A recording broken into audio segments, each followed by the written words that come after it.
Hello বন্ধুরা, নীলিমার রান্নাঘর চ্যানেলে তোমাদের সবাইকে স্বাগত। তো আজকে আমি লিকুইড দুধ আর গুঁড়ো দুধ দিয়ে বানিয়েছি কিন্তু নরম তুলতুলে রসমালাই।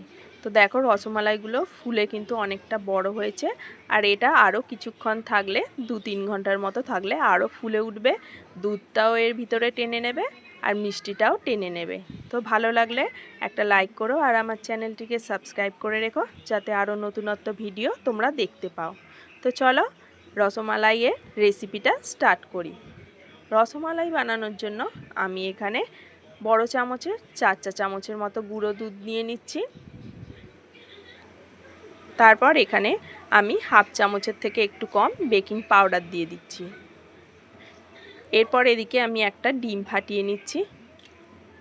তো একটা গোটা ডিম লাগবে না। এরপর ডিমটাকে আমি একটু ভালো করে ফেটিয়ে নিচ্ছি। তারপর এখানে গুঁড়ো দুধ আর যে বেকিং পাউডারটা নিয়েছিলাম সেই শুকনো উপকরণগুলোকে একটু ভালো করে মিক্সড করে নিচ্ছি। তারপরে যে ডিমটা ফেটিয়ে রেখেছিলাম চামচে করে অল্প অল্প পরিমাণ দিয়ে এটাকে মেখে নেব, কারণ একসাথে অনেকটা দিয়ে দিলে এটা ন্যাচকা হয়ে যাবে। সেই জন্য অল্প পরিমাণ ডিম দিয়ে এটাকে পুরো দেখো মাখিয়ে নিয়েছি। তো এটাকে আমি 10 মিনিটের জন্য চাপা দিয়ে রেখে দেব। তো 10 মিনিট পরে দেখো এটা মাখার সময় কিন্তু হাতে ভীষণ জড়িয়ে যায়, কিন্তু 10 মিনিট রেখে দেওয়ার পর হাতে আর জড়ায় না। আর এখন আমি হাতে একটু ভালো করে ঘি মাখিয়ে নিয়েছি। এরপর আমি রসমালাইয়ের শেপগুলো বানিয়ে নিচ্ছি। আমি এখানে লম্বা গোল দুটো শেপেই বানাবো।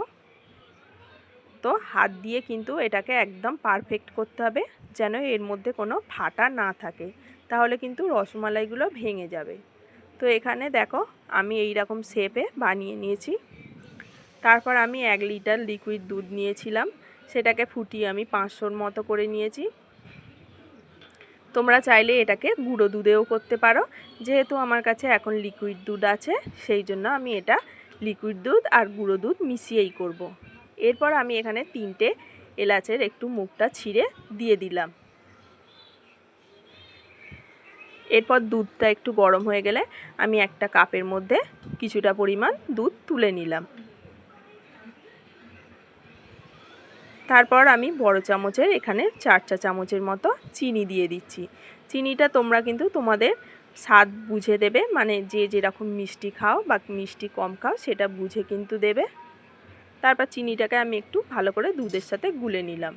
এদিকে যে আমি গরম দুধটা তুলে রেখেছিলাম তার মধ্যে এখানে 1.5 চামচের মতো গুঁড়ো দুধ দিয়ে দুধটাকে আমি একটু ভালো করে গুলে নিচ্ছি। তারপর গুলে রাখা দুধটা আমি এর মধ্যে দিয়ে দিলাম, দিয়ে একটু ভালো করে নাড়াচাড়া করে নিচ্ছি। দুধটা যখন ফুটে আসবে অল্প অল্প, তখন আমি যে রসমালাইগুলো বানিয়ে রেখেছিলাম সেগুলো দুধের মধ্যে দিয়ে দেব। তোমরা চাইলে এর থেকে সাইজ ছোটও করতে পারো, আবার বড়ও করতে পারো। কিছুক্ষণ পর কিন্তু এগুলো ফুলে একদম ডবল হয়ে যাবে। আমি এখন গ্যাসের ফ্লেমটাকে হাই করে দিয়েছিলাম।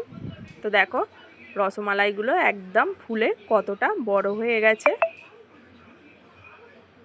এরপর আমি একদম গ্যাসের ফ্লেমটাকে মিডিয়ামে রেখে 10 মিনিটের মতো চাপা দিয়ে এটাকে বানিয়ে নেব।